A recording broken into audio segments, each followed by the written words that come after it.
এরপরে প্রশ্ন হলো, কুকুরের গায়ের সাথে ছোঁয়া লাগলে কি পোশাক নাপাক হয়ে যাবে?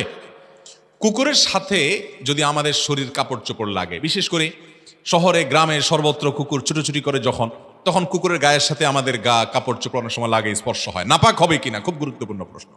এটার উত্তর হলো যে কুকুরের যে লালা এটা নাপাক, কুকুরের মুখের যে লালা এটা নাপাক। যদি কারোর কাপড়ে কারোর শরীরে কুকুরের লালা লাগে তাহলে ওইটা ধুইতে হয়, শুধু ধোয়াই নয়, নবী করিম সাল্লাল্লাহু আলাইহি ওয়াসাল্লাম বলেছেন কোন পাত্রে যদি কুকুর মুখ দেয় ওইটাকে 7 বার ধুইতে হয়। কয়বার ধুইতে হয়? বিজ্ঞান গবেষণা করে হয়তো বাইর করছে বা করবে যে কুকুরের মুখে হয়তো এমন কোনো জার্ম আছে যেটা এতবার না ধুইলে যাবে না, মারাত্মক কোনো কিছু হয়তো আছে, আল্লাহু আলাম।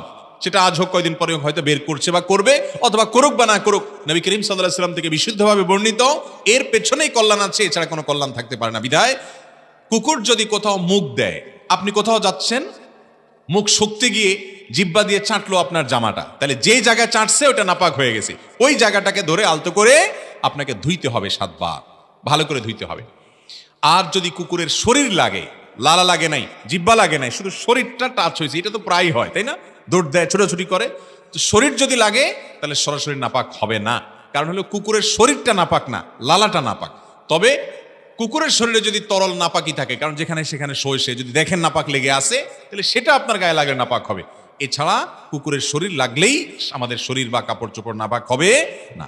আমাদের দেশে তো এবং গোটা দুনিয়াতে দেখবেন অনেকে আছে যেখানে কুকুর নাপাক, কুকুরের এটা যদিও মূলগত মজ্জাগত নাপাক না, শুকরের মতো যে আগাগোড়া নাপাক, এটা লালা নাপাক, গোশতটা নাপাক, হ্যাঁ, কিন্তু এই কুকুর দেখবেন অনেকে এত আদর করে লালন পালন করেন যে সন্তানরা এত আদর করে না। আছে না নাই?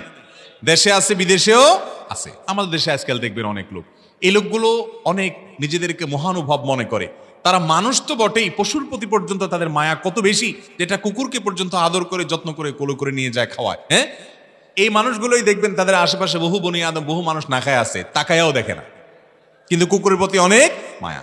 কুকুর আল্লাহর অন্য 10টা সৃষ্টির মতো একটা সৃষ্টি। একটা কুকুরের প্রতি দয়া করে পানি পান করানোর কারণে একজন ব্যভিচারী নারীকে আল্লাহ তাআলা মাফ করে দিয়েছেন, হাদিসে আছে।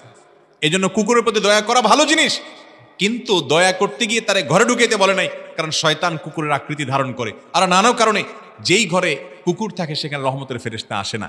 ইমানদার, ওহির প্রতি বিশ্বাসী মানুষ তিনি কুকুর থেকে এইভাবে নিজের ঘরকে, বাসাবাড়িকে পবিত্র রাখবেন, দূরে রাখবেন, কিন্তু কুকুরও আল্লাহর প্রাণী, সেই হিসাবে তাকেও রহম করবেন, দয়া করবেন, কিন্তু তার লালা লাগলে ওইটা ধোবেন, আর শরীর স্পর্শ হলে নাপাক হবে না।